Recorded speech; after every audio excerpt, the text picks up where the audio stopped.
Dear students, Assalamu alaikum. Today's topic is user interface design. In previous lecture, we discussed the basic concepts of user interface design. We just summarize it.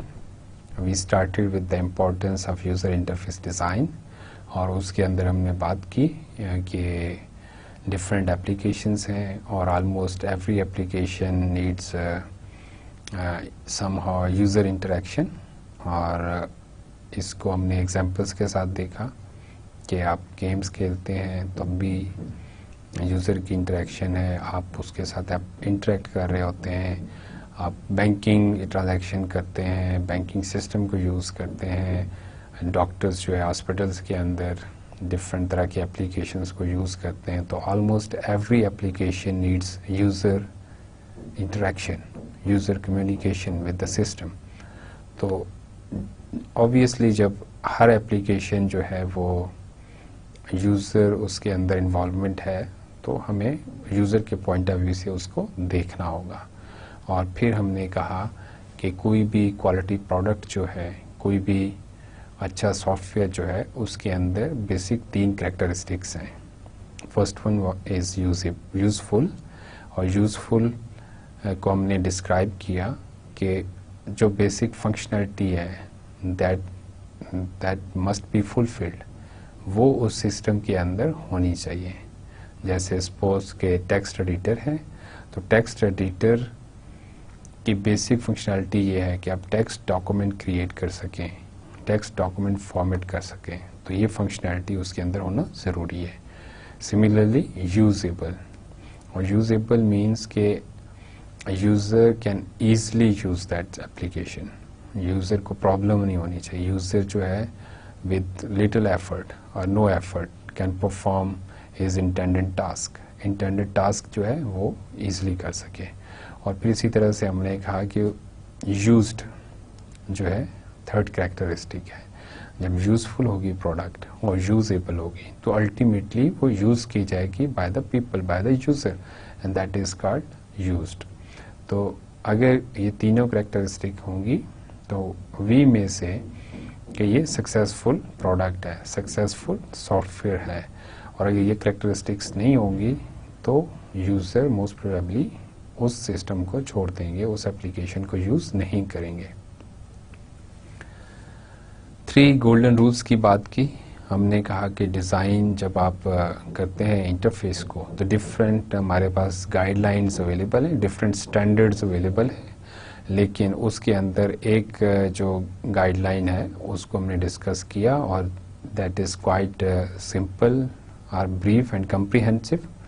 और उसके अंदर पहला जो point था, जो पहला rule था, that was place the user in control, कि जो यूज़र है उसको ड्राइविंग सीट के ऊपर होना चाहिए रादर देन कि सिस्टम कंट्रोल करे या सिस्टम ड्राइव करे यूज़र को। यूज़र के पास ये फ्लेक्सिबिलिटी होनी चाहिए कि वो डिफरेंट जो स्टेट्स हैं सिस्टम की या प्रोडक्ट की उसको अंडरस्टैंड करे, उसमें स्विच कर सके, उसको नेविगेट कर सके। तो ये फ्लेक्सिबिलिटी जो है सारी यूज़र के एंड पे होनी चाहिए।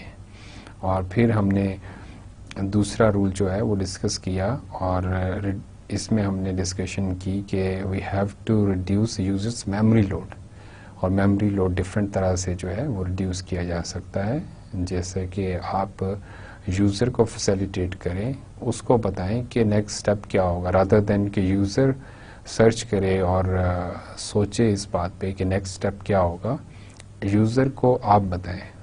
और इसकी एग्जांपल मैं ऐसे दे सकता हूँ कि जैसे आप किसी स्पेसिफिक ड्राइवर को, जैसे प्रिंटर का ड्राइवर है, आप उसको सर्च करते हैं, तो अगर आप उसकी साइट, स्पेसिफिक साइट के ऊपर चले गए तो अब आपका जो सिस्टम है, जो साइट है, वो उसको अंडरस्टैंड करना चाहिए कि मोस्ट प्रोबेबली आप उसको डाउनलोड करेंगे, तो डाउनलोड का ऑप्शन आपको विजिबल होना चाहिए, नज़र आना चाहिए। इट मीन्स कि आप यूज़र को असिस्ट कर रहे हैं रादर देन कि आप उसको जो है फोर्स करें कि वो ढूंढे कि कहाँ से डाउनलोड होनी है, आप उसको फैसिलिटेट करें।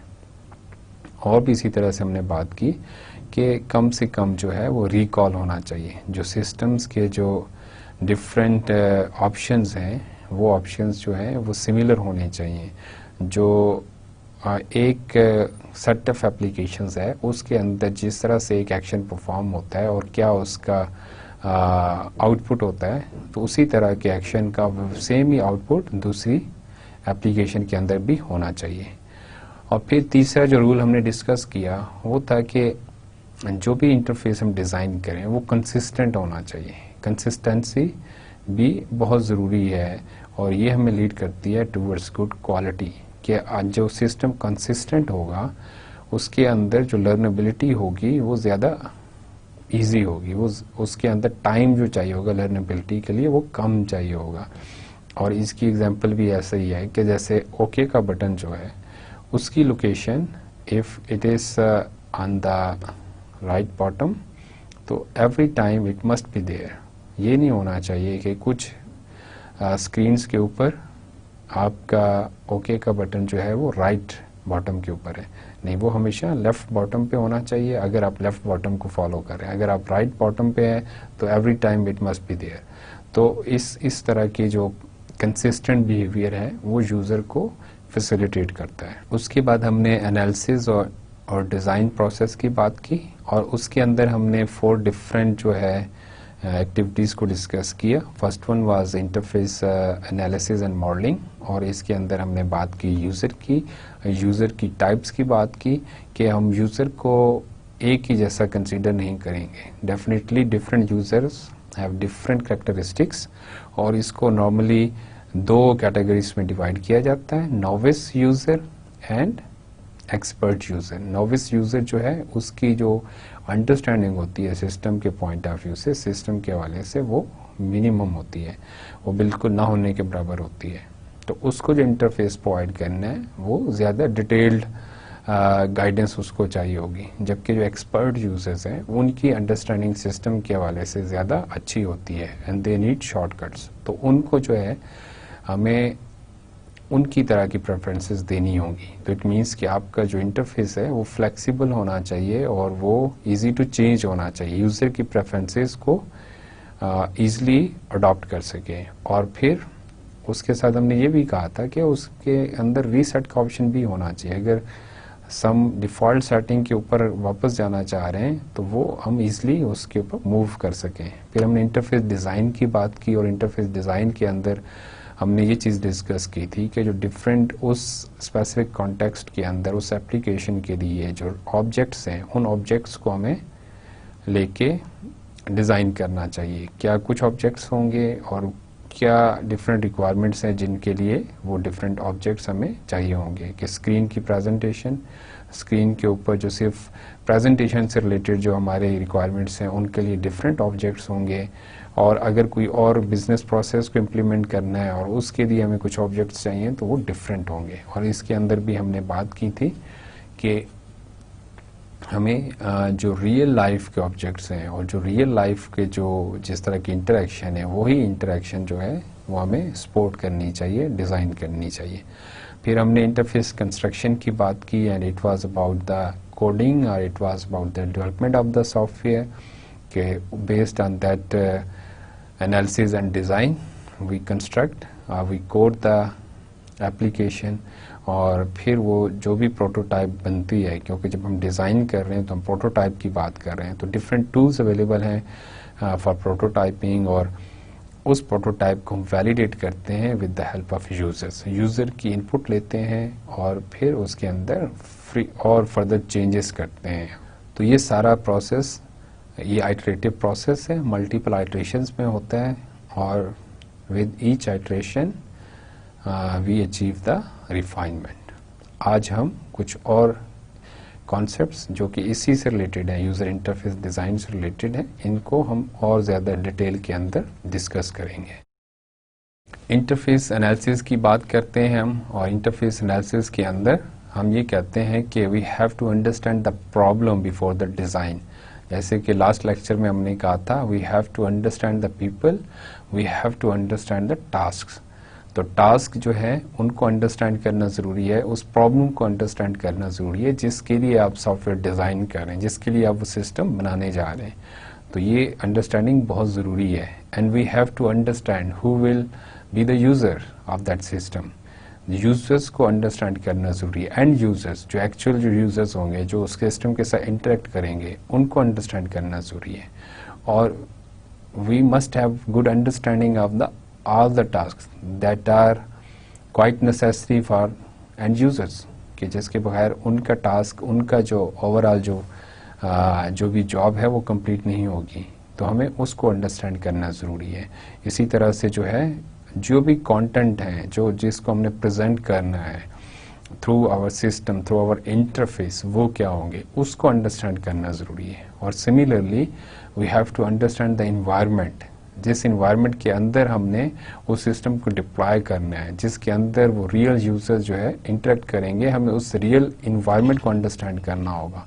और वो रियल इन्वायरमेंट जो है वो चेंज हो सकती है। और इसकी एग्जांपल भी हमने पिछले लेक्चर में देखी थी कि जैसे एक लैब के इन्वायरमेंट है वो क्वाइट डिफरेंट होगी एज़ कंपेयर टू किसी इंडस्ट्री इन्वायरमेंट के। तो हमें इन सारी चीज़ों को इंटरफेस एनालिसिस में देखना होता है। अब हम बात करते हैं यूज़र एनालिसिस की। और यूज़र एनालिसिस के अंदर क्यों हम टाइम या एक्टिविटी या एफर्ट्स जो है वो करते हैं, वो यूज़र इंटरफेस की जब हम टर्म यूज़ करते हैं तो ये इसको जस्टिफाई करती है कि हमारा फोकस जो है यूज़र के ऊपर होना चाहिए, क्योंकि हम यूज़र इंटरफेस बनाने जा रहे हैं।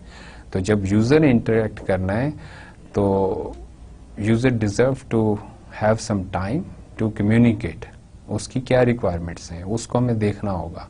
और अगेन कि डिफरेंट जो है मेंटल मॉडल्स होते हैं और डिफरेंट मेंटल इमेजेस होते हैं यूज़र्स के, और उसको अंडरस्टैंड करना ज़रूरी है।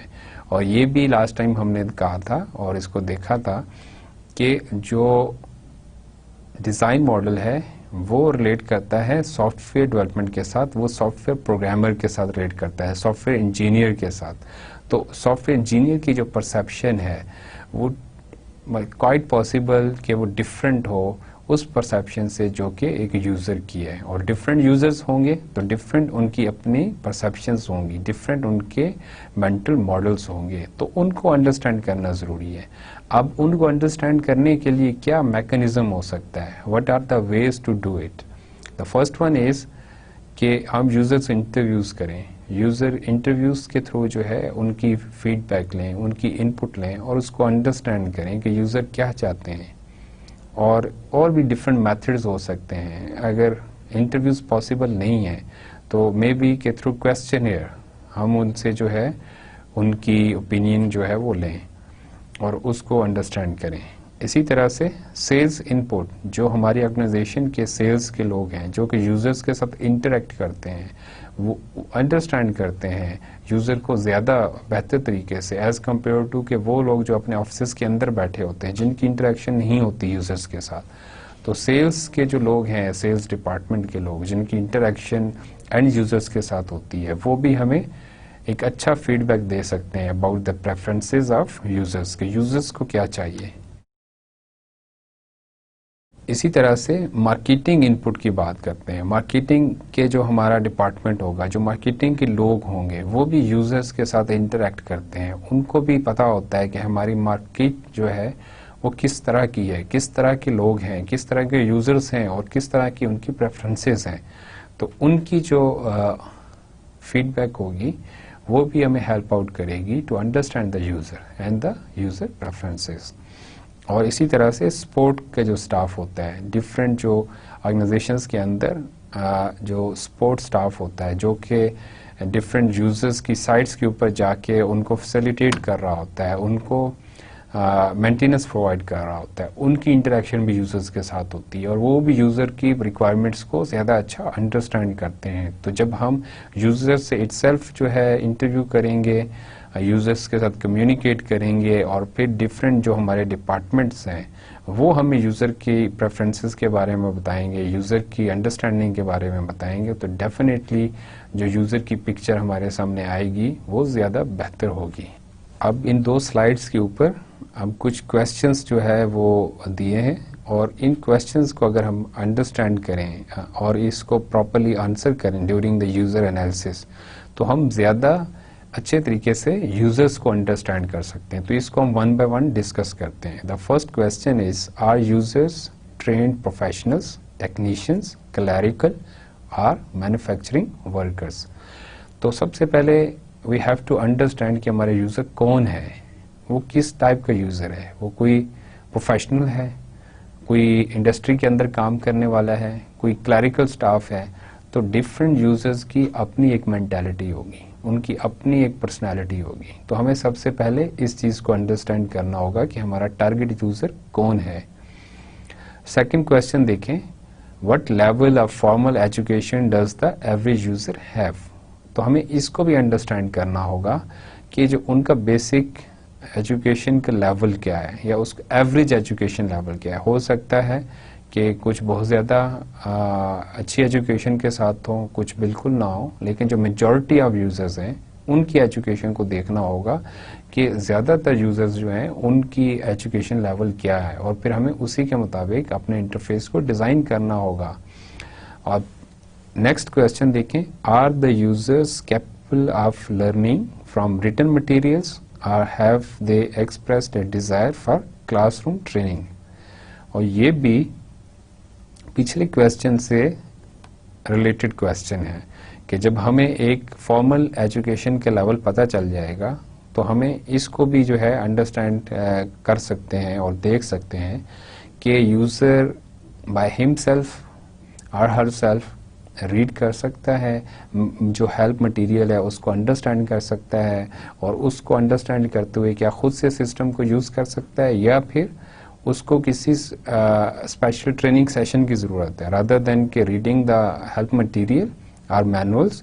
अगर वो रिटन मटेरियल जो है, मैनुअल जो है वो नहीं पढ़ सकता, तो फिर हम उसको ऑन हैंड ट्रेनिंग कराते हैं और उस ट्रेनिंग सेशन के थ्रू वो इस कैपेबल होगा कि वो सिस्टम को यूज कर सके। नेक्स्ट क्वेश्चन देखें, are users expert typist or keyboard phobic? ये भी अगेन यूजर प्रेफरेंसेस की बात है। यूजर हो सकता है कि कीबोर्ड जो है उसको लाइक करता हो, जैसे एक्सपर्ट यूजर नॉर्मली जो है वो शॉर्टकट कीज को यूज करते हैं और माउस को इतना ज्यादा यूज नहीं करते। आपने अक्सर देखा होगा डिफरेंट ऑफिस के अंदर, जैसे बैंकिंग सेक्टर के अंदर जो काम करने वाले लोग होते हैं वो नॉर्मली कीबोर्ड को ज़्यादा यूज़ करते हैं, और स्पेशली जो न्यूमेरिक पैड होता है उसको ज़्यादा यूज़ करते हैं। लेकिन हो सकता है कि किसी और स्पेसिफिक डोमेन के अंदर लोग जो है कीबोर्ड को इतना लाइक नहीं करते हों और वो माउस को यूज़ करना प्रेफर करें। तो हमें ये अंडरस्टैंड करना होगा कि यूज़र की इस जो इनपुट के हवाले से, इनपुट मैकेनिज्म जो है और इनपुट जो डिफरेंट डिवाइसेस हैं उसके हवाले से उसकी क्या प्रेफरेंसेस हैं। नेक्स्ट क्वेश्चन देखें, what is the age range of the user community? और अपेरेंटली इस क्वेश्चन से ये लगता है कि एज की क्या ज़रूरत है, लेकिन एज एक इम्पॉर्टेंट फैक्टर है that we have to consider. और एज का जो ग्रुप है यूज़र का, उस यूज़र कम्युनिटी का, उसको अंडरस्टैंड करना ज़रूरी है। जब अगर इफ़ यू आर प्लानिंग और designing a software for kids, तो किड्स के जो रिक्वायरमेंट्स हैं वो डिफरेंट तरह की होगी, एक नॉर्मल अडल्ट जो है उसकी रिक्वायरमेंट्स डिफरेंट तरह की होंगी, या उसकी पर्सनालिटी और उसकी जो स्किल्स हैं वो डिफरेंट तरह के होंगे, और एक ओल्ड सिटीज़न अगर है तो उसकी डिफरेंट तरह के होंगे। तो हमें इसको अंडरस्टैंड करना भी ज़रूरी है कि वो कौन सा एज ग्रुप है जो कि इस सिस्टम को यूज़ करेगा। अगला क्वेश्चन देखें, will the users be represented predominantly by one gender? और फिर अब जैसे एज इंपॉर्टेंस रखती है इस सारे सिनेरियो के अंदर कि यूज़र की एज ग्रुप को अंडरस्टैंड करना ज़रूरी है, और एज ग्रुप की बेस के ऊपर उनकी अपनी कैरेक्टरिस्टिक्स होंगी, तो इसी तरह से जेंडर बायसनेस भी हो सकती है यूज़र कम्युनिटी के अंदर। हो सकता है कि वो मेल डोमिनेंट कम्युनिटी हो, या हो सकता है कि वो फीमेल डोमिनेंट कम्युनिटी हो। तो मेल और फीमेल यूजर्स की जो है उनके भी कुछ अपने पर्सनालिटी ट्रेट्स होंगे, तो हमें उसको सामने रखते हुए यूज़र के लिए डिज़ाइन करना होगा। अब अगला क्वेश्चन देखें, do user work normal office hours और do they work until the job is done? तो ये भी अंडरस्टैंड करना ज़रूरी है कि जिस इन्वायरमेंट के लिए आप, जिन यूज़र्स के लिए आप सिस्टम डिज़ाइन कर रहे हैं, क्या वो एक स्पेसिफिक रूटीन के मुताबिक उस सेटअप के अंदर रहते हैं कि अच्छा जी 9 to 5 ही उन्होंने वहाँ पे रहना है और सिस्टम को यूज़ करना है, या उनकी जॉब की नेचर जो है वो डिफरेंट तरह की है कि जैसे ही वो अपनी जॉब परफॉर्म करते हैं, कंप्लीट करते हैं and they are free to leave. तो इसको भी अंडरस्टैंड करना ज़रूरी है। नेक्स्ट क्वेश्चन देखें, is the software to be an integral part of the work users do और will it be used only occasionally? कि क्या जो सॉफ्टवेयर आप डेवलप करने जा रहे हैं वो इंटीग्रल पार्ट है, उसने डेली बेसिस के ऊपर फ्रीक्वेंटली आपने उसको यूज़ करना है आपके यूज़र्स ने, या ओकेजनली इसको यूज़ करेंगे, ऑन एंड ऑफ इसको यूज़ करेंगे? तो इसको अंडरस्टैंड करना ज़रूरी है। अगर रेगुलर बेसिस के ऊपर यूज़ होना है तो डेफिनेटली यूज़र की इंटरेक्शन जो है उसके साथ ज़्यादा एफिशिएंट होनी चाहिए, उनको जो है मेमोरी लोड उस पर कम से कम होना चाहिए, उसके अंदर एफर्ट कम से कम इन्वॉल्व होनी चाहिए एज़ कम्पेयर टू उस यूज़र के कि जिसको यूज़र ने कभी कभार यूज़ करना है। तो अगर वहाँ पे यूज़र थोड़ा टाइम ज़्यादा भी लगा लेगा तो वो शायद इतना मैटर नहीं करेगा। नेक्स्ट क्वेश्चन देखें, what is the primary spoken language among users? और ये भी एक इम्पॉर्टेंट कंसिडरेशन है कि जिन यूज़र्स को आप टारगेट कर रहे हैं, जिनके लिए सिस्टम डिज़ाइन किया जा रहा है, जिनके लिए वो इंटरफेस बनाया जा रहा है, वो क्या लैंग्वेज बोलते हैं? तो डिफरेंट जो सॉफ्टवेयर्स हैं वो डिफरेंट लैंग्वेजेस के अंदर अवेलेबल होते हैं, और ये सबसे आइडियल सिनेरियो है कि आप जिस लैंग्वेज में यूज़र्स कम्युनिकेट करते हैं वही लैंग्वेज आपके सॉफ्टवेयर की भी होनी चाहिए।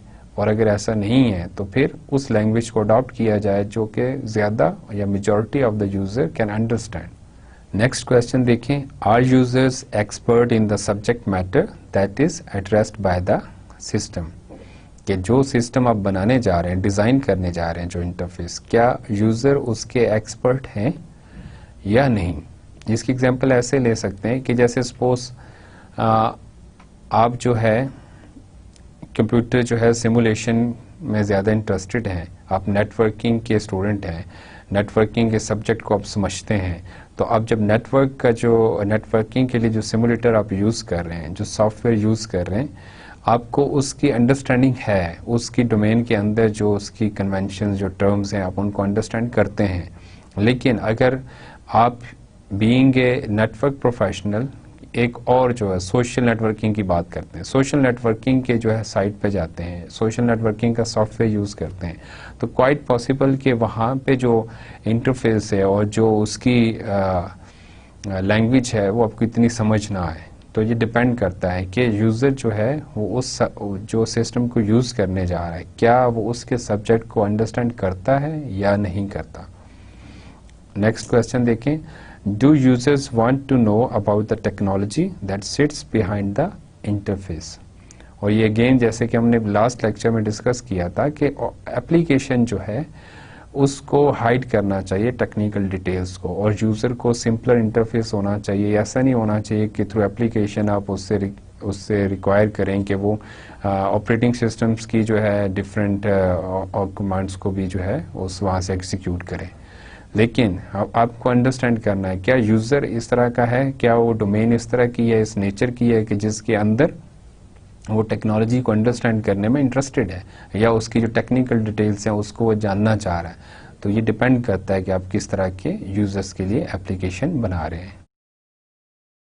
Now we discuss task analysis and modelling, और ये एक्टिविटी भी जो है एनालिसिस और मॉडलिंग की, इसके लिए भी कुछ क्वेश्चंस गिवन है कि जब ये एक्टिविटी परफॉर्म हो तो ये क्वेश्चंस जो है इनको आंसर करना चाहिए, और इनको वन बाय वन डिस्कस करते हैं, और डेफिनेटली ये हमें हेल्प आउट करेंगे ज़्यादा अच्छे इफेक्टिव टास्क एनालिसिस और मॉडलिंग में।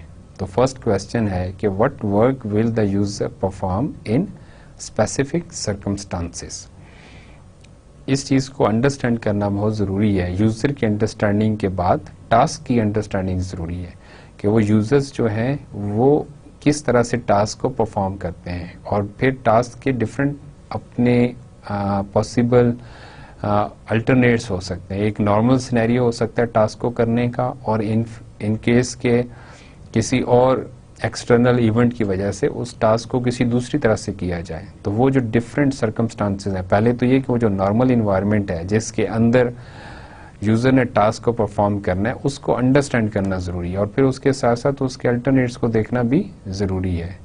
तो नेक्स्ट क्वेश्चन जो है that is what task and sub task will be performed as the user does the work. कि पहले आपने उसको अंडरस्टैंड किया कि वो क्या इन्वायरमेंट है जिसके अंदर टास्क परफॉर्म हो रहे हैं, और फिर उसके बाद आपने टास्क के अंदर क्या कुछ सब टास्क हो सकते हैं आपने उसको भी अंडरस्टैंड करना है। इसकी एग्जांपल मैं ऐसे देख सकता हूँ कि लेट्स से कि आप डॉक्यूमेंट को एडिट करना चाह रहे हैं, तो डॉक्यूमेंट को एडिट करना एक बेसिक टास्क है किसी टेक्स्ट एडिटर के अंदर, लेकिन अब उसके अंदर भी मल्टीपल जो है सब टास्क हो सकते हैं कि आप एडिटिंग में क्या करना चाह रहे हैं। क्या किसी टेक्स्ट को कॉपी करना चाह रहे हैं, उसको कट करना चाह रहे हैं, एक जगह से दूसरी जगह लेके जाना चाह रहे हैं, क्या वो एक सेंटेंस है, क्या वो एक वर्ड है, क्या वो एक लेटर है, और भी इसी तरह से डिफरेंट ऑप्शंस हो सकते हैं जो कि एडिटिंग से रिलेटेड है। तो आपको इन सारे टास्क और सब टास्क को अंडरस्टैंड करना होगा। नेक्स्ट क्वेश्चन देखें, what specific problem domain objects will the user manipulate as work is performed. अब रियल सिनेरियो के अंदर आपने देखना है कि क्या कुछ वो ऑब्जेक्ट्स हैं जिनके साथ आपका यूजर डील करता है, इंटरेक्ट करता है, and if you have good understanding of those real objects you may map those real objects in virtual world. कि वो जो आप सॉफ्टवेयर बनाने जा रहे हैं, जो सिस्टम डिज़ाइन करने जा रहे हैं, जो इंटरफेस, उसको आप जो है उसी तरह से देखेंगे। जैसे अगर सपोज एक यूज़र है जो कि किसी बैंकिंग सेक्टर की हम एग्जांपल ले रहे हैं कि किसी बैंक के अंदर जाता है और वहाँ पे वो अपना एक चेक जो है वो फिल इन करता है, उसके अंदर बेसिक जो भी रिक्वायरमेंट्स हैं वो लिखता है। अगर अब आप ऑनलाइन जो है एक ट्रांजैक्शन कर रहे हैं, ऑनलाइन यूज़र जो है उसको उस तरह से चेक नहीं लिखना होगा। मे बी कि आप कम्बो बॉक्स उसको देंगे और उसके अंदर से वो आप पहले अपना अकाउंट नंबर सेलेक्ट कर ले अगर उसके मल्टीपल अकाउंट्स हैं, और फिर जिस किसी बैंक में ट्रांसफ़र करना है उसको सेलेक्ट कर ले, फिर उसके अंदर किसी यूज़र का अकाउंट है उसको सेलेक्ट कर ले। तो जो रियल लाइफ का जो ऑब्जेक्ट है दैट इज़ चेक बुक और चेक, वो ऑनलाइन भी या सिस्टम के ऊपर भी वर्चुअल वर्ल्ड में भी उसी तरह से होगा। लेकिन सारी इंटरएक्शन ज़रूरी नहीं है, एक जो way to perform the task is not necessarily similar as the real life. लेकिन अगेन जो मेटाफोर्स हैं, जो रियल लाइफ की जो एनालॉजी है वो सॉफ्टवेयर के अंदर होगी तो वो ज़्यादा अच्छा सॉफ्टवेयर होगा। नेक्स्ट क्वेश्चन देखते हैं, what is the sequence of work tasks the work flow. एक है कि एक इंडिविजुअल टास्क, एक ये है कि पूरा वर्क फ्लो क्या है। अब अगेन अगर बैंक की एग्जांपल ही को लिया जाए तो बैंक के अंदर जो है वो हो सकता है कि आपका जो चेक है वो आप डिपॉजिट करते हैं एक काउंटर के ऊपर, एक सबमिट करते हैं उसको, तो वहाँ से पहले उसको कैशियर जो है वेरीफाई करे कि क्या इतनी अमाउंट आपके अकाउंट में है भी या नहीं, और फिर उसके बाद मैनेजर को फॉरवर्ड करे और मैनेजर फिर उसको वेरीफाई करे आपके चेक को, और फिर वो दोबारा कैशियर के पास वापस आए और कैशियर आपको जो है वो अमाउंट वापस करे। तो ये जो है एक पूरा वर्क फ्लो है। तो अब इसके अंदर डिफरेंट टास्क इन्वॉल्व हैं। आपका जो सबमिशन है, फिर कैशियर का जो अकाउंट चेक करना है, फिर मैनेजर का वेरीफाई करना है, फिर कैशियर का आपको पे करना है। तो अगर आप बैंकिंग के लिए एप्लीकेशन डिज़ाइन कर रहे हैं तो उस इंटरफेस के लिए आपको ज़रूरी है कि सारे वर्क फ्लो को अंडरस्टैंड करें। अब हम अगला क्वेश्चन देखते हैं, what is the hierarchy of tasks. और इसके अंदर क्या है कि आपने इस चीज़ को अंडरस्टैंड करना ज़रूरी है वर्क फ्लो के साथ साथ कि क्या मेन टास्क है, फिर उसके अंदर क्या सब टास्क है, कौन सा टास्क पहले होगा, कौन सा टास्क बाद में होगा। तो सारा वर्क फ्लो और उसके साथ उसका सीक्वेंस, तो ये चीज़ें जो है ये सारी इनकी अच्छी अंडरस्टैंडिंग होना that is quite important. Task analysis और मॉडलिंग के अंदर जो है हमारे पास कुछ टूल्स हैं या टेक्निक्स हैं जिनके थ्रू हमें ज़्यादा हेल्प मिल सकती है, ज़्यादा अच्छा हमारा एनालिसिस और मॉडलिंग हो सकती है। उसके अंदर जो पहला है वो है यूज़ केसेस, और आपने इसको डिटेल में देखा हुआ है पिछले अपने सॉफ्टवेयर इंजीनियरिंग के कोर्स में, और डेफिनेटली आपने इसको प्रैक्टिस किया होगा। तो हमें यूज़ केसेस अगर हम अपने सिस्टम के लिए डिफ़ाइन करें, अगर हम उसको राइट डाउन करें तो वो भी हमें हेल्प आउट करते हैं कि डिफरेंट एक्टर्स जो कि एक्चुअल यूजर्स होते हैं उनकी किस तरह से इंटरेक्शन होगी सिस्टम के साथ, वो किस तरह से अपने डिफरेंट टास्क परफॉर्म कर रहे होंगे। तो हमें यूज केसेस हेल्प आउट करते हैं टास्क एनालिसिस के अंदर। इसी तरह से टास्क कोलैबोरेशन जो है, इससे क्या मीनिंग है कि वर्क फ्लो की हमने बात की, और वर्क फ्लो को अंडरस्टैंड करने के लिए दो पॉसिबिलिटीज़ हो सकती हैं। एक ये हो सकती है कि जिस ऑर्गेनाइजेशन के लिए, जिस सेटअप के लिए आप एप्लीकेशन डिज़ाइन कर रहे हैं, वहाँ पे पहले वो जो सारा प्रोसेस है वो मैनुअल है या सेमी मैनुअल है। तो आपने उसको अंडरस्टैंड करना है कि जब उस मैनुअल प्रोसेस को आप ऑटोमेट करेंगे तो कैसे होगा। दूसरी पॉसिबिलिटी ये हो सकती है कि जो एग्जिस्टिंग सिस्टम है, एग्जिस्टिंग सिस्टम को अंडरस्टैंड करना है और उसको नए सिस्टम के साथ रिप्लेस करना है। तो आपको ये देखना होगा कि यूजर्स जो हैं वो अभी कैसे एक्शंस जो हैं वो डिफरेंट एग्जिस्टिंग सिस्टम्स के साथ परफॉर्म करते हैं, कैसे अपने टास्क जो है वो कंप्लीट करते हैं, और आपने क्या मॉडिफिकेशन करनी है नए सिस्टम के अंदर। तो टास्क कोलैबोरेट किए जाते हैं अगेन उसी तरह से कि आप टास्क पे हैं क्या, मेन टास्क क्या है, उसके अंदर सब टास्क क्या है, क्या कुछ अल्टरनेट हो सकते हैं, और क्या उनका एक्चुअल सीक्वेंस होगा। ये सारी चीज़ों को अंडरस्टैंड करना। और इसी तरह से ऑब्जेक्ट एलैबोरेशन होती है। ऑब्जेक्ट एलैबोरेशन जो है अगेन के जो फिजिकल ऑब्जेक्ट्स यूज होते हैं उनको अंडरस्टैंड करना और फिर उनको मैप करने की कोशिश करना कि वो वर्चुअल जो आपकी एप्लीकेशन है, वर्चुअल वर्ल्ड जो है वो भी वैसी सी एनोलॉजी होनी चाहिए उसमें। फिर वर्क फ्लो एनालिसिस होता है, और वर्क फ्लो एनालिसिस जो है वो अंडरस्टैंड करते हैं आप। अभी हमने बात की कि बैंकिंग सिस्टम की हमने एग्जांपल ली, लेकिन अगेन जब मल्टीपल यूजर्स होंगे, जब मल्टीपल यूजर्स जो है वो सिस्टम के साथ इंटरेक्ट करेंगे तो उनका वर्क फ्लो कैसे होगा, ये चीज़ें कैसे जो है सारी परफॉर्म होंगी, इसको अंडरस्टैंड करना बहुत ज़रूरी है।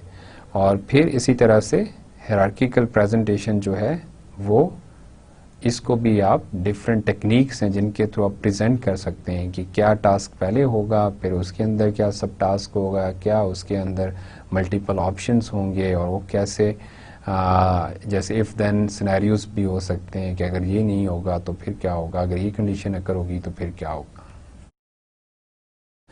अब हम बात करते हैं डिस्प्ले कंटेंट्स की, कि जो कंटेंट आप डिस्प्ले करने जा रहे हैं उसका एनालिसिस करना है कि क्या कुछ हमने डिस्प्ले कराना है।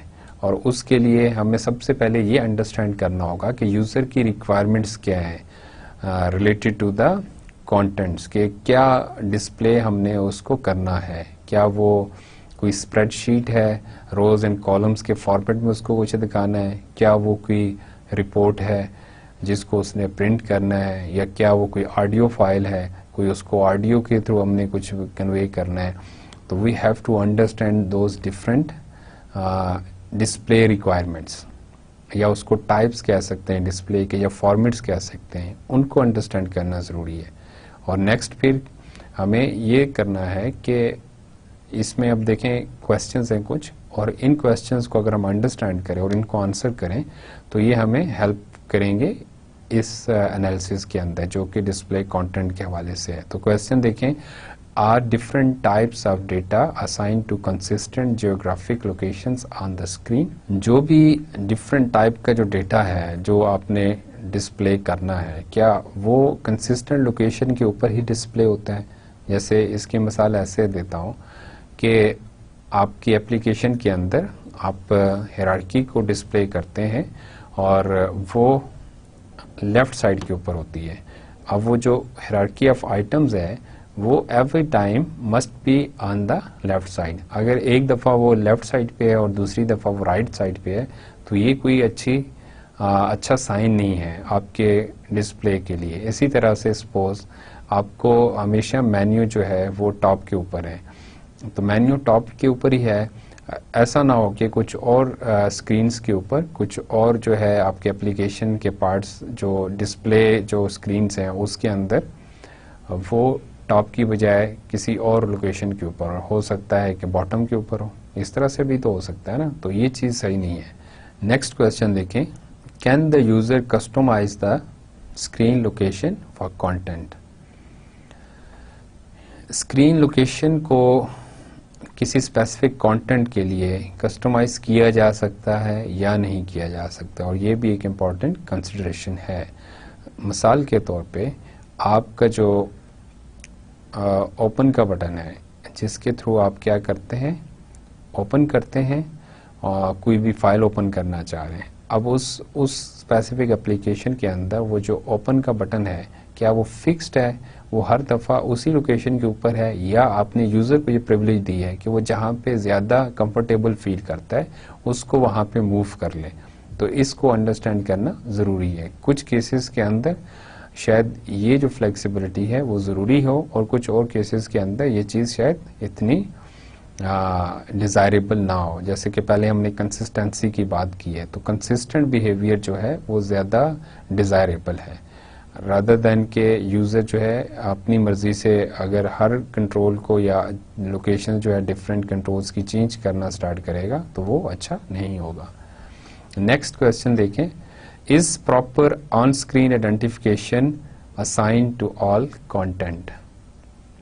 व्हाट डज इट मीन कि जो डिफरेंट आपके आइकन्स हैं, जो सिंबल्स हैं, जो आपने डिस्प्ले किए हैं, उनकी प्रॉपर आइडेंटिफिकेशन है या नहीं है। एक तो ये कि through that image, through that icon जो आप मैसेज कन्वे कर रहे हो, और दूसरा क्या हो सकता है कि जैसे स्क्रीन टिप होती है कि आप कर्सर जो है वो मूव करते हैं, जो माउस पॉइंटर जो है वो आप किसी स्पेसिफिक इमेज के ऊपर, किसी स्पेसिफिक आइकन के ऊपर लेके जाते हैं, तो वो स्क्रीन टिप के तौर पे आपको बताता है कि ये क्या आइटम है। तो इसको भी हमें देखना होगा। नेक्स्ट क्वेश्चन देखें, if a large report is to be presented, how should it be partitioned for ease of understanding. एक 30 पेजेस की रिपोर्ट है जिसको आपने डिस्प्ले करना है। अब उसका क्या मैकेनिज्म होगा? क्या आप उसको स्क्रॉल बार के साथ डिस्प्ले करेंगे जिसमें यूज़र अपनी मर्जी के साथ स्क्रॉल करता चला जाएगा पूरी रिपोर्ट के अंदर, या वो काइंड ऑफ स्लाइड शो होगा कि जिसके अंदर आप एक पेज को एक वक्त में देख सकेंगे या एक स्क्रीन को देख सकेंगे और फिर आपको नेक्स्ट पे जंप करना होगा। तो ये कंसिडरेशंस भी आपने इसको देखना होगा। नेक्स्ट क्वेश्चन देखें, will mechanism be available for moving directly to summary information for large collections of data. कि आपके पास एक बड़ा डेटा है, बड़ा डेटा सेट है, अब उसकी किसी तरह से आपके पास ये समरी को देखने की ऑप्शन है या नहीं है। और इसकी मिसाल कैसे हो सकती है कि डिफरेंट जैसे आप रिपोर्ट्स होती हैं जो इन जर्नल रिपोर्ट्स होती हैं, जो हार्ड फॉर्म में होती हैं, अक्सर उस डॉक्यूमेंट के अंदर आप देखें तो स्टार्ट में एक एग्जेक्टिव समरी होती है और उसके अंदर वो ब्रीफली उस डॉक्यूमेंट के मुतालिक बताया होता है। तो इसी तरह से आपकी जो आपका जो एप्लीकेशन है वो क्या इस तरह का कोई फीचर प्रोवाइड करती है। जैसे मैं आपको इसकी अब सिस्टम के वाले से एक एग्जांपल देता हूँ कि माइक्रोसॉफ्ट वर्ड एक एप्लीकेशन है। अब उसके अंदर आपका एक डॉक्यूमेंट है, उस डॉक्यूमेंट के अंदर आपके पास ये फीचर अवेलेबल है कि आप ये देख सकते हैं कि उसके अंदर नंबर ऑफ वर्ड्स कितने हैं और नंबर ऑफ पेजेस कितने हैं और नंबर ऑफ इवन सेक्शंस जो हैं वो कितने हैं। तो ये इस तरह की समरी इंफॉर्मेशन आप उसमें देख सकते हैं। नेक्स्ट क्वेश्चन देखें, will graphical output be scaled to fit within the bounds of the display device that is used. ये एक इम्पॉर्टेंट क्वेश्चन है कि जब आपने डिस्प्ले करनी है इंफॉर्मेशन तो आपने वो जो फिजिकल जो स्क्रीन साइज है उसको भी देखना होगा। एक ही सिस्टम की आउटपुट मल्टीपल डिवाइसेस के ऊपर हो सकती है। तो जब आप अपने लैपटॉप के ऊपर सपोज देख रहे हैं तो वहाँ पे स्क्रीन का साइज कुछ और है, और अगर आपने मोबाइल के ऊपर वही स्क्रीन ओपन कर ली तो मोबाइल स्क्रीन का साइज बहुत छोटा है as compare to laptop screen. तो क्या आपका जो डिस्प्ले है वो लैपटॉप के लिए और मोबाइल के लिए जो है वो दोनों के लिए फिजिबल है, सूटेबल है, या आपने उसको कैसे मैनेज किया है। You have to understand it. और नेक्स्ट क्वेश्चन देखें, how will colour be use to enhance understanding. Use of colour जो है इंटरफेस के पॉइंट ऑफ व्यू से वो बहुत इंपॉर्टेंट है, और डिफरेंट कलर के जो है वो डिफरेंट मीनिंग होते हैं, मीनिंग या कन्वेंशंस होती हैं, उनको अंडरस्टैंड करते हुए, उस स्पेसिफिक कल्चर को समझते हुए, यूजर्स को समझते हुए जिसके लिए आप डिज़ाइन कर रहे हैं, क्योंकि डिफरेंट कल्चर्स के अंदर जो कलर्स की कन्वेंशन है वो डिफरेंट हो सकती है। जैसे मैं आपको इसकी भी मिसाल देता हूँ कि रेड कलर जो है वो हमारे कॉन्टेक्स्ट में इन जनरल हम उसको अलार्मिंग कंसीडर करते हैं, जबकि चाइना के अंदर रेड कलर जो है वो साइन है हैप्पीनेस का। तो हमें इसको अंडरस्टैंड करना होगा, और हमें इस चीज़ को भी अंडरस्टैंड करना चाहिए कि हमारे यूजर्स के अंदर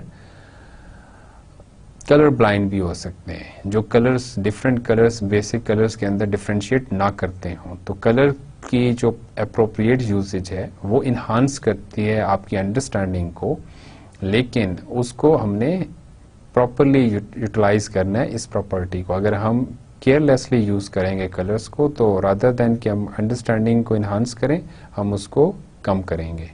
नेक्स्ट क्वेश्चन देखें, how will error messages and warnings be presented to the user. अब कैसे जो है मैसेजेस को डिस्प्ले करना है, उसका क्या फॉर्मेट होगा, क्या उसके साथ कुछ ऑडियो फीडबैक भी होगी या कुछ ग्राफिकल जो है उसके साथ आप ऐड देंगे, और मीनिंग किस तरह के, मैसेज किस तरह के कन्वे करेंगे, तो इसको अंडरस्टैंड करना भी बहुत ज़रूरी है। अब हम बात करते हैं वर्क इन्वायरमेंट एनालिसिस की, और जैसे कि पहले हमने डिस्कस किया कि डिफरेंट इन्वायरमेंटल फैक्टर्स हो सकते हैं, और इन्वायरमेंट जो है वो वेरी करती है एक से दूसरी एप्लीकेशन के लिए। तो उसमें अगर हम आइडियल इन्वायरमेंट की बात करें, जिसको हम यूज़र फ्रेंडली इन्वायरमेंट कहें, तो डेफिनेटली क्या होगा कि उसके अंदर प्रॉपर लाइटिंग होगी, और उसके अंदर जो है जो जब आप इंफॉर्मेशन को डिस्प्ले कर रहे हैं, जो भी आपकी स्क्रीन है उसके अंदर जो डिस्प्ले हाइट है वो एप्रोप्रिएट होगी, इजी कीबोर्ड एक्सेस होगा। तो इन सारी ये एक आइडियल इन्वायरमेंट की बातें हैं। तो आइडियल जो यूज़र इन्वायरमेंट है उससे हट के हमें देखना होगा कि एक्चुअल जिस इन्वायरमेंट के लिए हम डिज़ाइन कर रहे हैं वो क्या है, और बिल्कुल डिफरेंट हो सकती हैं इन्वायरमेंट्स। अगेन कि अगर मैन्युफैक्चरिंग इंडस्ट्री है, उसके अंदर आप किसी फैक्ट्री फ्लोर के ऊपर काम कर रहे हैं और सिस्टम को वहाँ पे आपने डिप्लॉय करना है, तो उसकी जो अब इन्वायरमेंट है वो टोटली डिफरेंट है as compare to cockpit environment. कि अगर आपका एयरप्लेन का कॉकपिट है जहाँ पे आपने पायलट ने इंटरेक्ट करना है सिस्टम के साथ, वो बिल्कुल डिफरेंट होगा। इसी तरह से अगर आप हॉस्पिटल के अंदर हैं, तो हॉस्पिटल के एक अपना इन्वायरमेंट है, उसके अपने कुछ फैक्टर्स हैं, तो उसको हमने अंडरस्टैंड करना है। और इसी तरह से डिफरेंट जो ऑर्गेनाइजेशंस होती हैं, डिफरेंट जो काम करने की जगह होती हैं, उनके अपने कल्चर होते हैं, और उस कल्चर को भी अंडरस्टैंड करना ज़रूरी है। उसके अंदर जो है हमें अंडरस्टैंड करना होगा कि वो कैसे एक ऑर्गेनाइजेशन से दूसरी ऑर्गेनाइजेशन के अंदर वेरी करती हैं। जैसे कि मैं आपको इसकी अगेन एग्जांपल दूं, यूनिवर्सिटी इन्वायरमेंट है, तो यूनिवर्सिटी इन्वायरमेंट का अपना एक कल्चर होगा, वहाँ पे काम करने का एक अपना स्टाइल होगा, और उसके अंदर जब आप सिस्टम को डिप्लॉय करेंगे तो उसकी कुछ अपनी स्पेसिफिक रिक्वायरमेंट्स होंगी। लेकिन अगर आप जो है स्कूल इन्वायरमेंट की बात करें, तो यूनिवर्सिटी और स्कूल आदो के एक ही डोमेन है, एजुकेशन की डोमेन है, लेकिन स्कूल का अपना एक जो है कल्चर होगा, स्कूल की एक अपना जो है वर्क प्लेस होगा, उसके अपने जो है कंस्ट्रेंट्स और फैक्टर्स होंगे, और उसको हमने देखना होगा, उनकी प्रैक्टिसेस को देखना होगा। अब हम बात करते हैं इंटरफेस डिज़ाइन के डिफरेंट स्टेप्स की। जो पहला स्टेप है इंटरफेस को जब हम डिज़ाइन करते हैं, that is using information developed during interface analysis, and based on that interface analysis we have to define interface objects and actions। और फिर क्या करते हैं कि जो हमने इवेंट्स को डिफाइन किए हैं, ठीक है, that are the user actions, और वो जो है हमें हेल्प आउट करते हैं,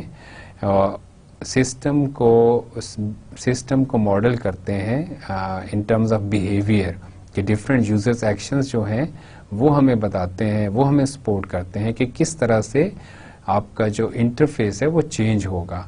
जो थर्ड जो स्टेप है that is we have to depict each interface state as it will actually look to the end user, और हमें उस हर स्टेट को देखना है कि वो कैसे यूजर को हमने डिस्प्ले करनी है। और फाइनल जो इसके अंदर स्टेप है, जो फोर्थ स्टेप है, that is we have to indicate how the user interprets or we may say कि design should indicate how the user interprets the state of the system from information provided through the interface।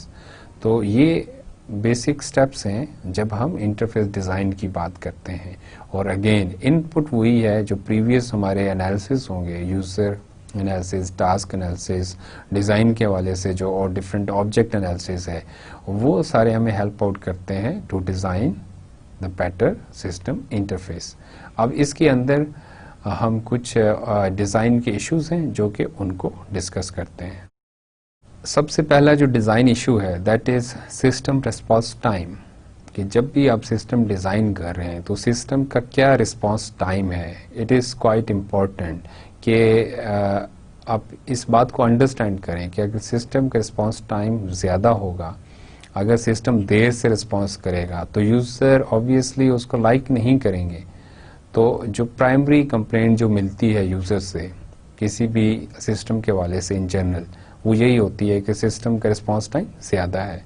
और आजकल के scenario में जबकि hardware जो है वो काफ़ी चीप है, प्रोसेसिंग जो है वो काफ़ी फास्ट है, तो यूज़र एक्सपेक्ट नहीं करता कि आपका सॉफ्टवेयर, आपका सिस्टम, आपकी एप्लीकेशन वो देर से रिस्पांस दे। और इसके अंदर अगेन जो कंसिडरेशन है वो ये है कि कितनी देर के बाद करता है, how long you have to wait for the system response, और फिर एक इन जनरल जो सिस्टम रिस्पांस टाइम होता है उसके अंदर कितनी वेरिएशन है। कि ऐसा तो नहीं है कि आप किसी एक फीचर को जो है वो इनेबल करें या एक्सप्लोर करें या आप सिस्टम के साथ एक टाइम के ऊपर इंटरेक्ट करें तो मे बी के वो 1.3 सेकंड जो है वो उस टाइम में रिस्पांस दे, और किसी और फीचर के साथ आप हो सकता है कि उसको 0.7 सेकंड के अंदर आपको रिस्पॉन्ड करे। तो वेरिएशन जो है अगर वो एक एवरेज रिस्पांस टाइम के आसपास रहती हैं तो फिर तो यूज़र ज़्यादा फील नहीं करता।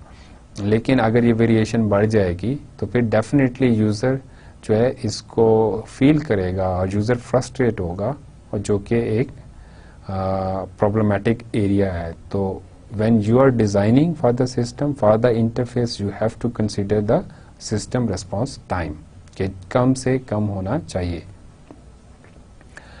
नेक्स्ट जो डिज़ाइन इशू है that is user help facilities. User को जो है most of the time help चाहिए होती है। कहीं पे भी यूज़र जो है वो स्टक हो गया है तो यूज़र एक्सपेक्ट करता है कि आपका जो सिस्टम है वो उसको हेल्प प्रोवाइड करेगा। और अगेन हेल्प जो है वो किसी एक स्पेसिफिक फंक्शन के लिए नहीं होनी चाहिए। जितने भी सपोर्टेड फंक्शंस हैं, जो फंक्शनैलिटीज़ हैं सिस्टम की, उन सब से रिलेटेड हेल्प होनी चाहिए and it must be available all the time. ऐसा नहीं होगा किसी एक टाइम के ऊपर हो। जैसे अगर ऑनलाइन हेल्प है तो अगर मेरा नेट डिस्कनेक्टेड है तो ऑनलाइन हेल्प मुझे अवेलेबल नहीं होगी। तो मोस्ट ऑफ द टाइम आपने देखा होगा कि सॉफ्टवेयर के साथ ऑफलाइन हेल्प अवेलेबल होती है, हेल्प मेन्यू अवेलेबल होता है। और फिर अगेन कि यूज़र को सपोर्ट चाहिए होती है कि वो कैसे हेल्प की रिक्वेस्ट करेगा। User need support. और आप अगेन कि जैसे हेल्प मेन्यू दिया हुआ है तो उसको पता है कि वो हेल्प मेन्यू के थ्रू जो है वो कर सकता है, हेल्प ले सकता है। या जैसे माइक्रोसॉफ्ट की कुछ एप्लीकेशन में आप देख सकते हैं कि F1 प्रेस करें तो आपको हेल्प मिल जाती है फंक्शन की के थ्रू। तो डिफरेंट जो वेज हैं टू आस्क द हेल्प वो होने चाहिए। और फिर उसके बाद हेल्प की जो प्रेजेंटेशन है वो क्या होगी, किस फॉर्मेट में हेल्प अवेलेबल होगी। स्क्रीन टिप जो है it is also a sort of help, लेकिन वो बिल्कुल शॉर्ट फॉर्म में है। इसी तरह से अगर आपका कोई मैनुअल है, हेल्प मैनुअल है, तो वो क्या है, वो डिटेल्ड डिस्क्रिप्शन है और हो सकता है कि उसके अंदर एक हायरार्की बनी हो। तो डिपेंड करता है कि आपका यूज़र जो है वो उसकी किस तरह की रिक्वायरमेंट्स हैं और आप उस तरह की रिक्वायरमेंट्स के लिए हेल्प डॉक्यूमेंट या हेल्प ऑप्शंस उसको अवेलेबल करते हैं। एक और इम्पॉर्टेंट कंसिडरेशन जो है जिस क्वेश्चन को आंसर करना चाहिए कि if user is in help mode, how to return from that mode to actual और नॉर्मल इंटरेक्शन। तो अब जैसे माइक्रोसॉफ्ट की एप्लीकेशंस, अगेन क्योंकि हम माइक्रोसॉफ्ट की एप्लीकेशंस को नॉर्मली यूज़ कर रहे होते हैं, अगर आपने हेल्प के लिए अलहदा से विंडो जो है वो ओपन कर दी है तो आपने कैसे वापस अपने एक्चुअल एप्लीकेशन के ऊपर आना है? क्या उस हेल्प विंडो को आपने क्लोज करना होगा या जस्ट उसको मिनिमाइज करेंगे और एक्चुअल एप्लीकेशन एक्चुअल स्क्रीन के ऊपर आ जाएंगे? तो इस चीज़ को भी आपने अंडरस्टैंड करना है, इस चीज़ को डिज़ाइन के टाइम के ऊपर कंसीडर करना है। अनदर इम्पॉर्टेंट कंसिडरेशन जो है वो उसकी स्ट्रक्चर के हवाले से, ऑर्गेनाइजेशन के हवाले से, कि आपने हेल्प को किस तरह से स्ट्रक्चर किया है, किस तरह से ऑर्गेनाइज किया है। तो जो आपकी हेल्प डॉक्यूमेंट है उसको प्रॉपर्ली स्ट्रक्चर होना चाहिए। नॉर्मली आप जब आप हेल्प प्रोवाइड करते हैं तो वो हायरार्किकल फॉर्म में होती है। आप किसी बेसिक फीचर से रिलेटेड हेल्प को प्रोवाइड करते हैं और फिर यूज़र अगर इंटरेस्टेड है तो वो फर्दर उसकी डिटेल को देख सकता है। तो हेल्प जो है वो हमेशा इसी तरह से ही होनी चाहिए। एक और इम्पॉर्टेंट जो डिज़ाइन इशू है वो ये है कि how you deal with errors. Error information को आप कैसे हैंडल करते हैं, और डेफिनेटली एरर्स जो है that is sort of bad news for the user, और वो आपने उसको कन्वे करना है। तो उसको कैसे कन्वे किया जाएगा? अक्सर एप्लीकेशंस के अंदर आपने देखा होगा कि जो मैसेजेस होते हैं that messages are quite technical, और तो वो टेक्निकल मैसेजेस जो है उसको आप इवन दो कि अगर आप कंप्यूटर साइंस के स्टूडेंट्स हैं और उन मैसेजेस को नहीं समझ सकते तो इट मीन्स कि वो यूजलेस और मिसलीडिंग इन्फॉर्मेशन है। तो ऐसी इन्फॉर्मेशन का कोई फ़ायदा नहीं है जिसको आप अंडरस्टैंड नहीं कर सकें।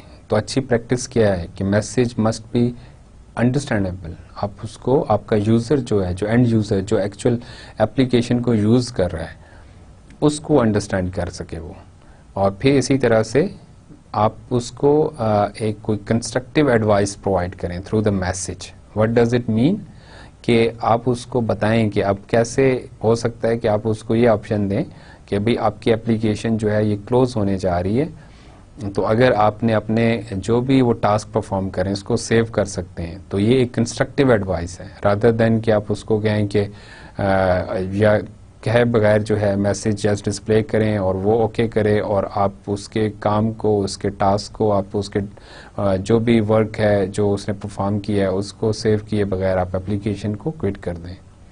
तो ऐसा नहीं होना चाहिए।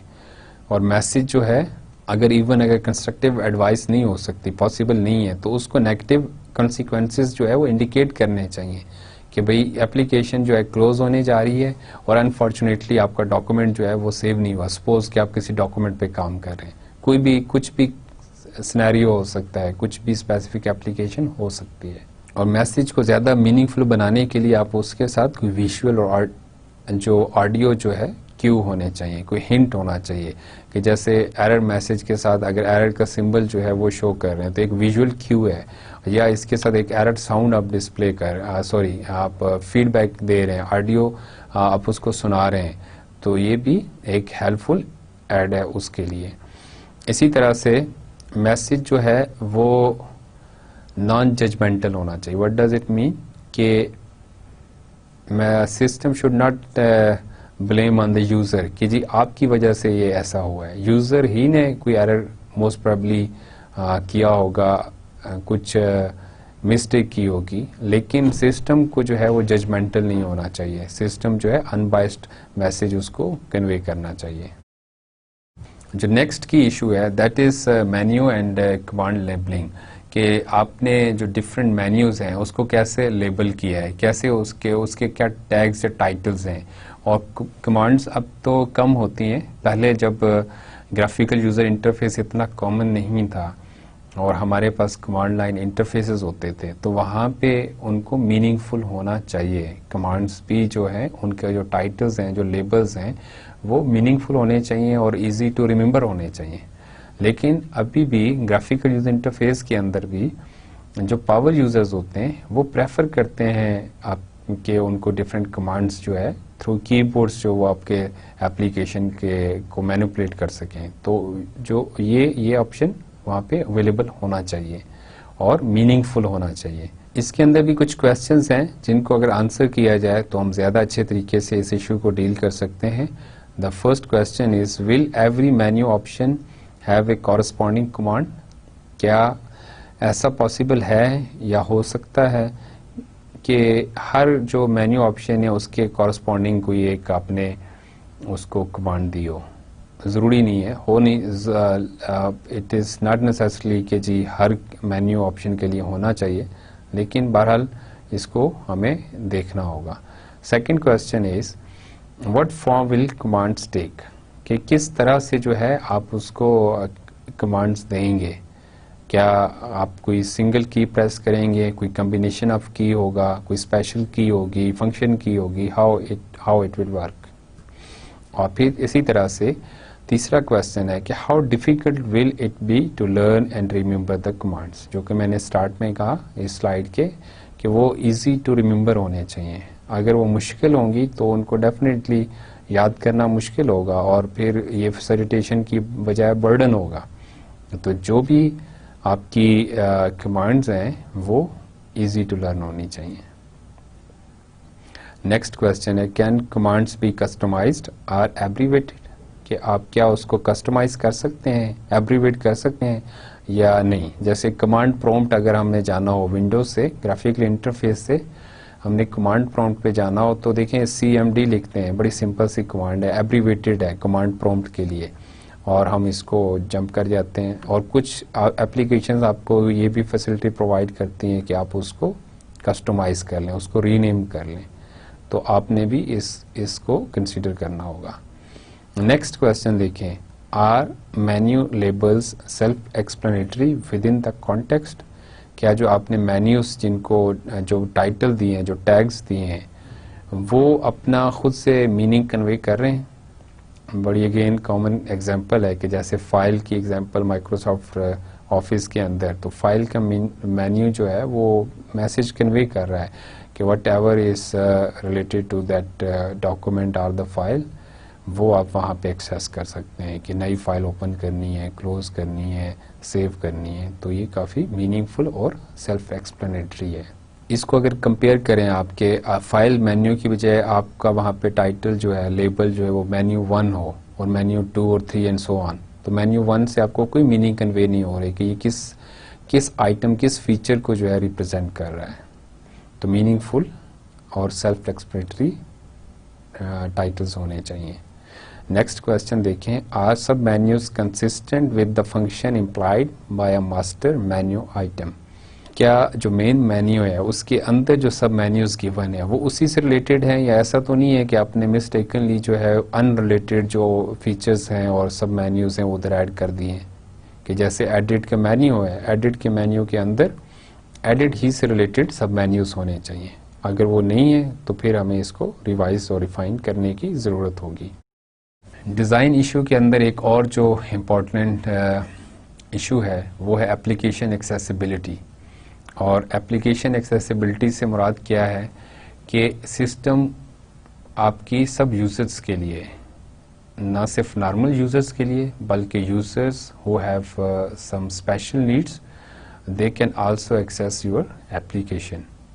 और इसको अंडरस्टैंड करना भी ज़रूरी है कि ज़रूरी नहीं है कि आपके सारे यूजर्स जो हैं वो नॉर्मल यूजर्स होंगे, और डिफरेंट जो है स्पेशल नीड्स हो सकती हैं। Some users may have limitations related to the vision, some may have limitations related to the audio. तो आपने इसको अंडरस्टैंड करना है और अपनी यूज़र पॉपुलेशन को देखना है कि उसमें किस किस तरह के यूज़र्स हो सकते हैं। और स्पेशली जब आप कोई वेबसाइट बना रहे हैं तो अब वेबसाइट के वाले से आप देखें तो कोई भी यूज़र जो है उसको एक्सेस कर सकता है। तो इसीलिए आपको ज़्यादा केयरफुल होना होगा। और फिर अगेन ये लकीली ये है कि गाइडलाइंस अवेलेबल हैं, डिफरेंट स्टैंडर्ड्स अवेलेबल हैं, तो उन गाइडलाइंस को फॉलो करना चाहिए जब आप चाहते हैं कि आपका सिस्टम जो है, आपकी जो एप्लीकेशन है वो ज़्यादा एक्सेसिबल हो। नेक्स्ट जो इम्पोर्टेंट एक इशू है वो है दोबारा बोल रहा हूँ, जो नेक्स्ट इम्पोर्टेंट इशू है वो है इंटरनेशनलाइजेशन। कि आप अब हम कहते हैं कि ग्लोबल विलेज है, ग्लोबल इकॉनमी है और ग्लोबल मार्केट है, तो आपका एक जो सिस्टम है, जो सॉफ्टवेयर एप्लीकेशन है, वो मल्टीपल जगहों के ऊपर, मल्टीपल मार्केट्स के लिए, मल्टीपल कंट्रीज या मल्टीपल लैंग्वेजेस के लिए जो है वो होना चाहिए या हो सकता है। तो आपने उसको कैसे कैटर करना है, इसको देखना ज़रूरी है। और इसीलिए इसके लिए टर्म जो है ग्लोबलाइज सॉफ्टवेयर की भी यूज़ की जा सकती है। जैसे पहले मैंने आपको एग्जांपल दी कि कलर का यूज़ जो है वो केयरफुल होना चाहिए। डिफरेंट कल्चर्स के अंदर उसके डिफरेंट मीनिंग्स हैं, इसी तरह से डिफरेंट उनकी लैंग्वेजेस हैं, तो हमें वो सपोर्ट देनी होगी अपनी एप्लीकेशन के अंदर। और जब एप्लीकेशन जो है डिफरेंट लैंग्वेजेस को सपोर्ट करती हो या डिफरेंट जो मार्केट है उसकी प्रेफरेंसेस को सामने रख के और उसको चेंज किया जा सकता हो, तो हम इस कंसेप्ट को लोकलाइजेशन भी कहते हैं कि हम लोकलाइज कर सकें एप्लीकेशन को। और इसके अंदर भी डिफरेंट गाइडलाइंस अवेलेबल हैं। और जब हम डिफरेंट लैंग्वेजेस की सपोर्ट की बात करते हैं तो उससे रिलेटेड एक स्टैंडर्ड जो है, कॉमन स्टैंडर्ड है, आपने ज़रूर इसको सुना होगा कि यूनिकोड स्टैंडर्ड है, जो कि मुख्तलिफ लैंग्वेजेस के जो मुख्तलिफ अल्फ़ाबेट सेट्स हैं, जो डिफरेंट करैक्टर्स हैं, जो सिम्बल्स हैं, उनको सपोर्ट करने के लिए बनाया गया है, ताकि हम जब नॉर्मल जो हमारी लैंग्वेजेस हैं उनको कन्वर्ट करें मशीन लैंग्वेज के अंदर, तो हमारे पास इस तरह की लिमिटेशन ना हो कि जो किस तरह से हम उसको कोड करेंगे। तो यूनिकोड स्टैंडर्ड जो है वो इसके अंदर हमें हेल्प आउट करता है। अब हम बात करते हैं वेब एप्लीकेशन इंटरफेस डिज़ाइन की। आल्दो के जो अभी जितनी कुछ हमने डिस्कशन की है वो सारी एप्लीकेशंस, डजंट मैटर कि वो स्टैंड अलोन एप्लीकेशन है या जो मल्टी यूजर्स जो है एप्लीकेशन है या वेब की एप्लीकेशन है, वो सब पे एप्लीकेबल होते हैं। लेकिन स्टिल जो वेब एप्लीकेशन है इसकी जो नेचर है ये थोड़ी सी डिफरेंट है, और इसको हमें थोड़ा सा और फर्दर देखना होगा कि ये किस तरह से डिफ्रेंशिएट करती है दूसरी एप्लीकेशन के साथ। और आने वाले लेक्चर्स में हम इसको और ज़्यादा डिटेल में डिस्कस करेंगे। जब अब वेब एप्लीकेशन की बात करते हैं तो सबसे पहले हमें इस चीज़ को अंडरस्टैंड करना होता है यूज़र के पॉइंट ऑफ व्यू से कि वेयर एम आई, हम कहाँ पे हैं इस वक्त में, यूज़र कहाँ पे है, यूज़र ने कौन से पेज को, कौन सी साइट को एक्सेस किया है। तो ये इंडिकेशन होनी चाहिए, यूज़र को पता होना चाहिए कि इस वक्त करंटली वो कहाँ है। और ये इंफॉर्मेशन बहुत ज़रूरी है कि जब आप वेब एप्लीकेशन डिज़ाइन करते हैं तो ये सपोर्ट उसमें होनी चाहिए। इसी तरह से दूसरा क्वेश्चन कि what can I do now, आप किसी पेज के ऊपर, किसी स्पेसिफिक सेक्शन के ऊपर जंप कर गए, तो अब आपके यूज़र को ये सपोर्ट वहाँ पे होनी चाहिए, ये उसको मैसेज कन्वे होना चाहिए कि उसके पास क्या अवेलेबल ऑप्शंस हैं, वो क्या कर सकता है। तो ये अंडरस्टैंडिंग होना भी ज़रूरी है। इसी तरह से तीसरा इंपॉर्टेंट क्वेश्चन है where have I been, where am I going. It means कि आप उसकी जो नेविगेशन है उसको सपोर्ट करें। यूज़र को ये क्लियर अंडरस्टैंडिंग मिलनी चाहिए कि किस पेज से, किस सेक्शन से, किस साइट से उसने जंप किया है, किस पेज से दूसरे पेज पे आया है, और अब इस पेज से नेक्स्ट वो किधर जाएगा। तो ये बहुत इम्पॉर्टेंट है।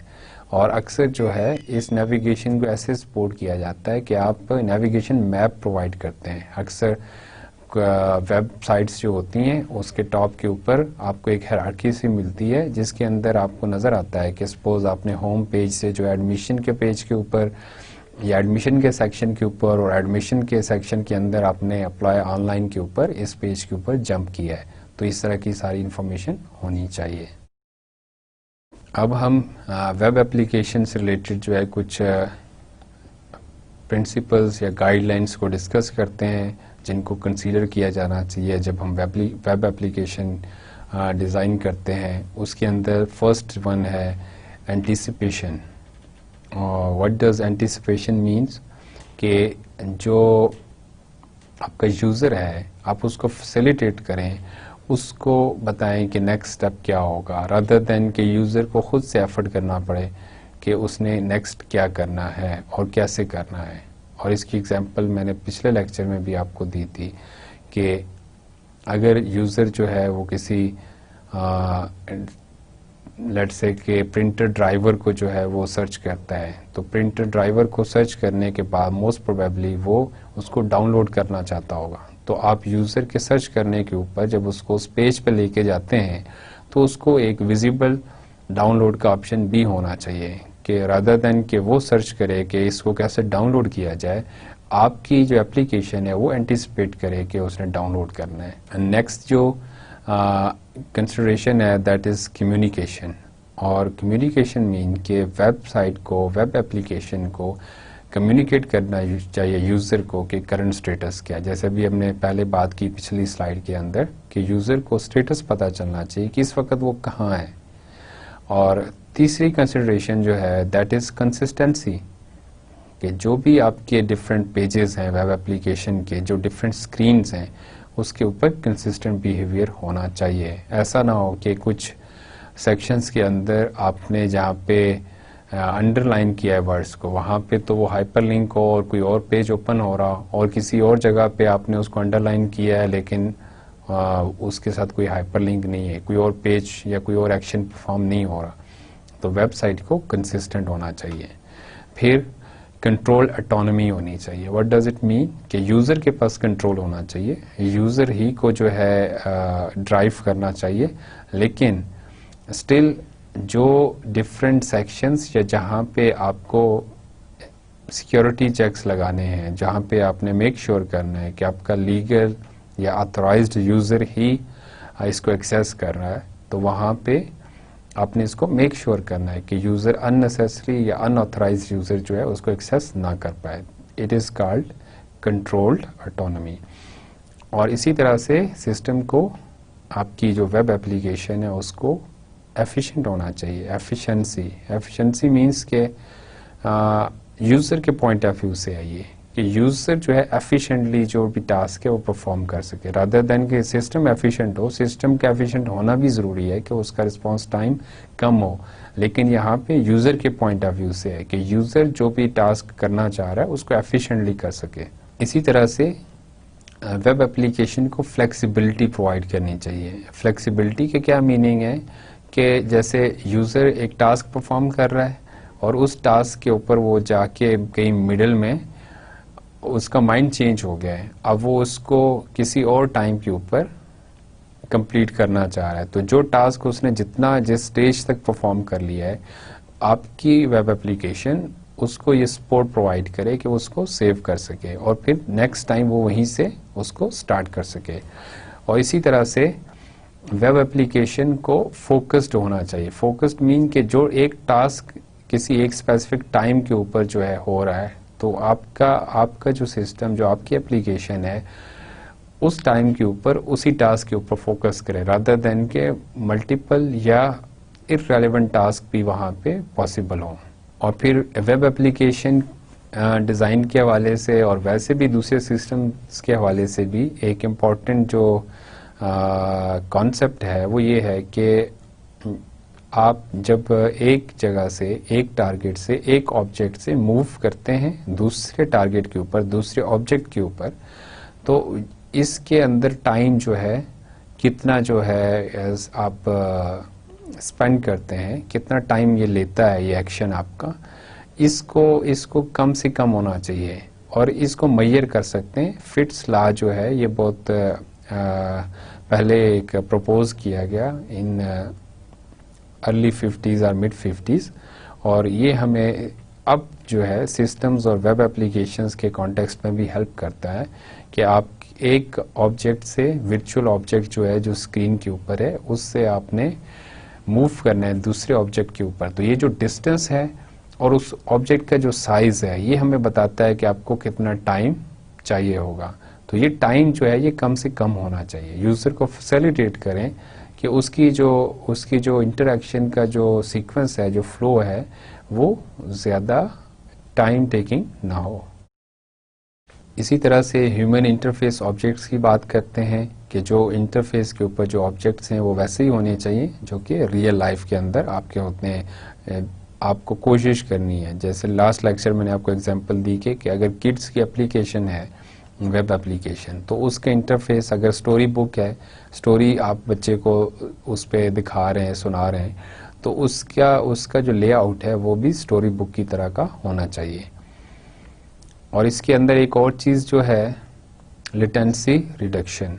व्हाट डज इट मीन कि वो जो रिस्पॉन्स टाइम है, जो कितना आपको इंतज़ार करना पड़ता है किसी एक स्पेसिफिक एक्शन जब आप उस पर परफॉर्म करते हैं और उसके अगेंस्ट जो भी सिस्टम का रिस्पॉन्स है वो कितना टाइम लेता है, और ये टाइम जो है इसको कम से कम होना चाहिए। लेट्स से कि आप एक इमेज को डाउनलोड कर रहे हैं और वो इमेज जो है वो साइज़ में बड़ा है, तो डेफिनेटली ये टाइम लेगा, लेकिन इसके साथ साथ आपका सिस्टम बिल्कुल हैंग नहीं हो जाना चाहिए।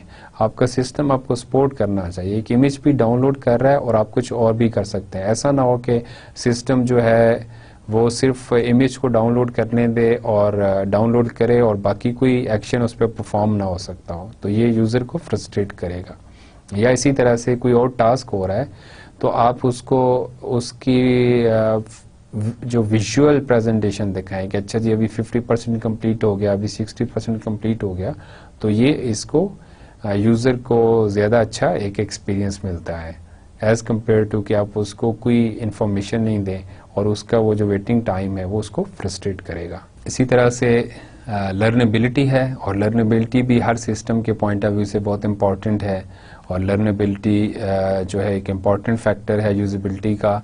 जितना सिस्टम जो है वो इजी टू लर्न होगा उतनी ही उस सिस्टम की यूजिबिलिटी बढ़ेगी। और वेब एप्लीकेशन के कॉन्टेक्स्ट में भी ये 100% सही है। मेटाफोर्स की बात हो रही है कि मेटाफोर्स जैसे मैंने पहले कहा कि रियल लाइफ के जो ऑब्जेक्ट्स हैं उन्हीं को उसी तरह से कोशिश करनी चाहिए प्रेजेंट करने की। All the time it is not possible, लेकिन स्टिल अक्सर ऐसे हो सकता है। और फिर maintain work product integrity. What does it mean कि आपकी जो वेब एप्लीकेशन है, जो सिस्टम है, वो जिस स्पेसिफिक टास्क के लिए, जिस इन्वायरमेंट के लिए, जिस एक स्पेसिफिक वर्क फ्लो के लिए बनाया गया है वो उसको उसी तरह से परफॉर्म करें एज़ कम्पेयर टू के उसके अंदर कोई एबनॉर्मल जो है वो बिहेवियर हो। ऐसा नहीं होना चाहिए, बल्कि उस पूरे वर्क फ्लो को, वर्क प्रोसेस को वो सपोर्ट करे।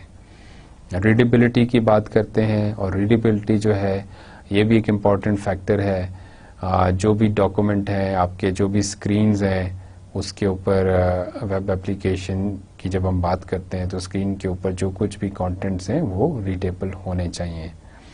और फिर उसके बाद आप सिस्टम की जो स्टेट है, जो वेब एप्लीकेशन है उसकी जो स्टेट है उसको भी ट्रैक कर सकें। इस वक्त आप कहाँ पे हैं और किधर मूव कर रहे हैं, ये जानना बहुत ज़रूरी है। इसी तरह से जो आपकी नेविगेशन है, ना सिर्फ ये कि आप उस स्टेट को ट्रैक कर रहे हो, बल्कि उसके साथ साथ आप उसको बता भी रहे हो, विजिबल हो कि नेविगेशन कहाँ से आप आए हैं, किधर इस वक्त स्टैंड करते हैं और कहाँ आप मूव कर सकते हैं। डिफरेंट गाइडलाइंस हैं वेब एप्लीकेशन के हवाले से भी, और जहाँ पे हम निल्सन एंड वैगनर की गाइडलाइंस हैं जो कि उन्होंने 1996 में प्रपोज की for web application based on their experience, इनको हम ब्रीफली देखते हैं और डेफिनेटली ये भी आपको वेब एप्लीकेशन डिज़ाइन में हेल्प आउट करेंगी। पहली जो गाइडलाइन है वो ये है कि reading speed on a computer monitor is about 25% slower, so you have to have little text when you are designing the web application. जो नेचुरल हमारी रीडिंग, एक फिज़िकल जो एक प्रिंटेड डॉक्यूमेंट है उसको पढ़ने की जो रीडिंग हमारी कैपेबिलिटी है, जो स्पीड है, उसके मुकाबले में 25% कम है हमारी स्क्रीन के ऊपर रीडिंग। तो जब आप वेब एप्लीकेशन डिज़ाइन करते हैं तो टेक्स्ट उसके ऊपर कम होना चाहिए।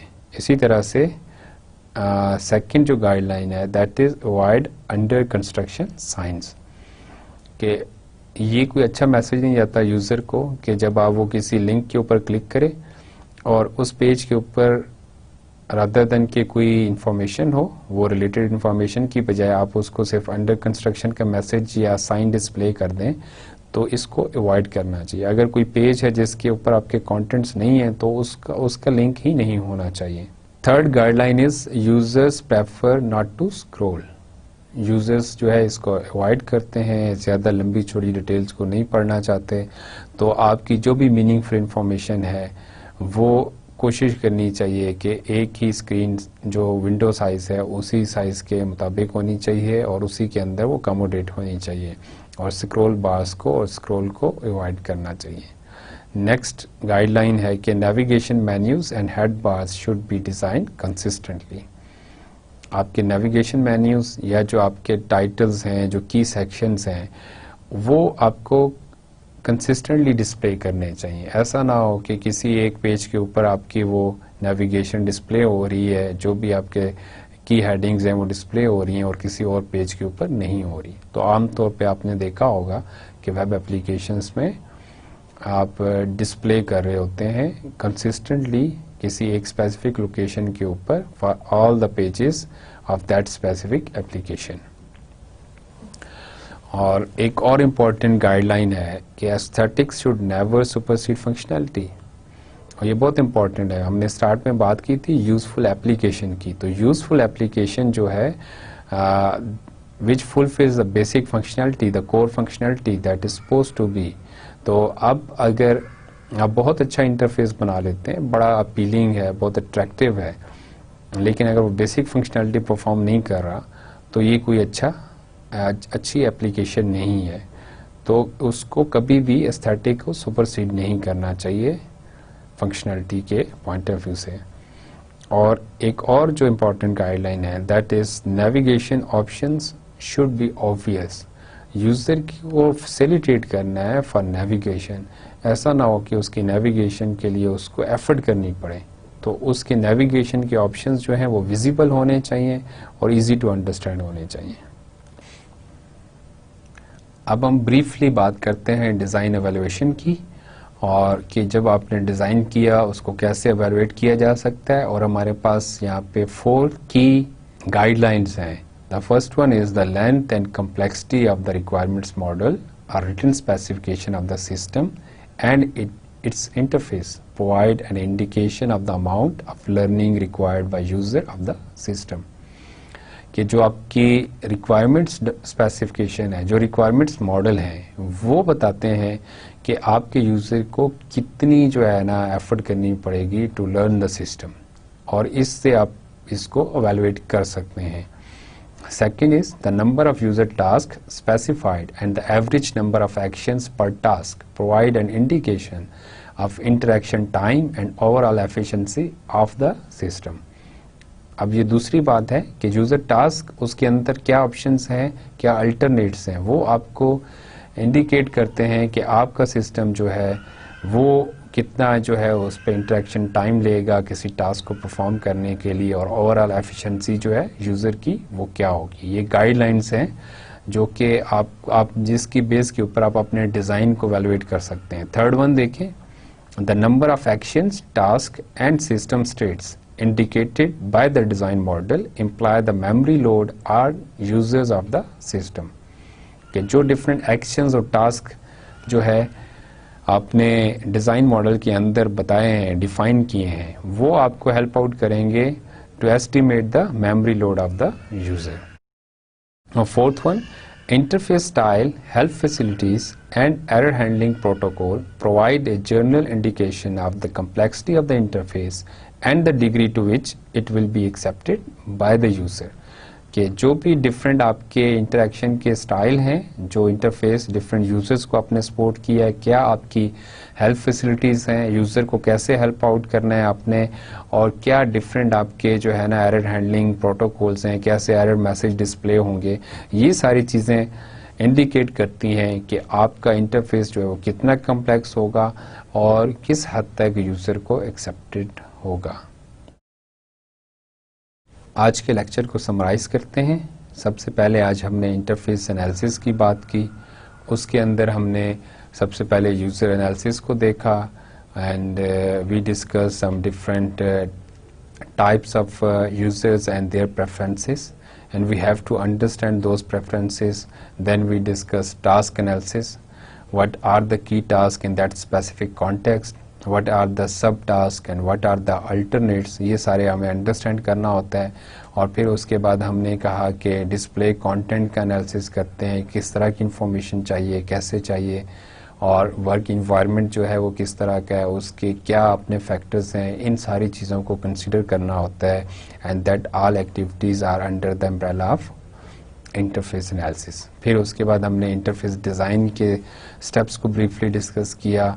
फिर हमने उसके अंदर डिज़ाइन इश्यूज़ को डिस्कस किया कि सिस्टम रिस्पांस टाइम क्या होना चाहिए, हेल्प फैसिलिटीज़ क्या होनी चाहिए, एरर इंफॉर्मेशन हैंडलिंग कैसे होनी चाहिए, और भी जो डिफरेंट ऑप्शंस जो इश्यूज़ हैं एप्लीकेशन एक्सेसिबिलिटी के और लोकलाइजेशन की, हमने उसको डिस्कस किया। उसके बाद हमने बात की web application design interface guidelines की, और हमने कहा कि वेब एप्लीकेशंस जो हैं somehow डिफरेंट हैं as compare to other applications, और इसके अंदर हमने anticipation, communication, consistency, control, autonomy और ये सारे जो डिफरेंट डिज़ाइन जो गाइडलाइंस थी इसको हमने डिस्कस किया। और आखिर में हमने ब्रीफली बात की कि कैसे हम जो डिज़ाइन है उसको एवेलुएट कर सकते हैं based on those all activities that we previously discussed. इंशाल्लाह अगले लेक्चर में आपसे फिर बात होगी, तब तक के लिए अल्लाह हाफिज़।